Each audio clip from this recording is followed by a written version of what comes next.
going on here. I think your problems are stemming from a real crappy. Okay. All right. You have your panel coming over. Okay. And then as you can see, you have your successive pieces of metal flashing that are going up, counter flashing. Okay. Everything you're doing. We pulled this right here. The only thing that's keeping this water tight is up top here. There's a bead of caulk. Okay. And when they originally installed it, they just put in a real cheap bead of silicone caulk, which is crap. Right. Silicone's really for glass. It's not for this kind of stuff. And then as it leaked, whoever was coming over, they just kept putting caulk. You don't do that. Caulk doesn't stick to caulk. You have to pull it. So as you can see here, you can see all your rust on your beams there. Yeah.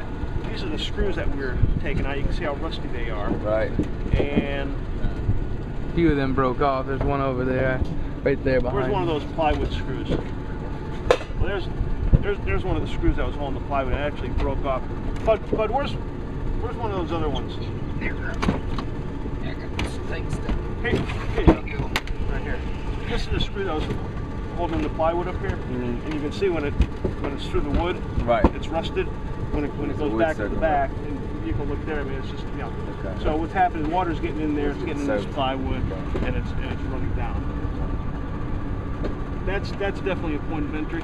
Okay. I'm a little concerned about this. I don't know if this is a problem or not yet, but Eve says it ages. It gets a little porous, and it could be taking some water in. Okay. And the fix for that is just go up here and clean it and put an elastomeric coating on it, so it can breathe and move and do what it needs to do. Okay. Now here what we're going to do, we're going to take this piece, we're going to remake the metal. Okay. Because by the time we get this cleaned up, we could have new metal made by that point. When we put this back in, instead of relying on a bead of caulk, we're gonna use a flathead screw instead of that kind of screw. Okay. And we screw it in.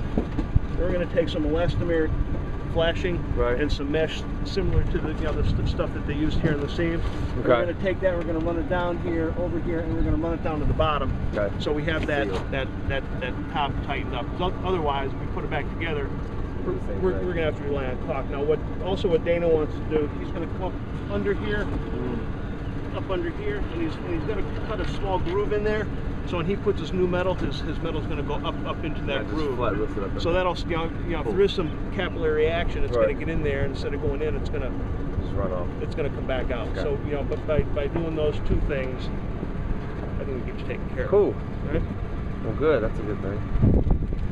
Little more involved than just repair coming up here, but since you guys are having problems for so long on this thing, at least 4 or 5 years. Yeah, we figured. And the caulk probably lasted for 4 or 5.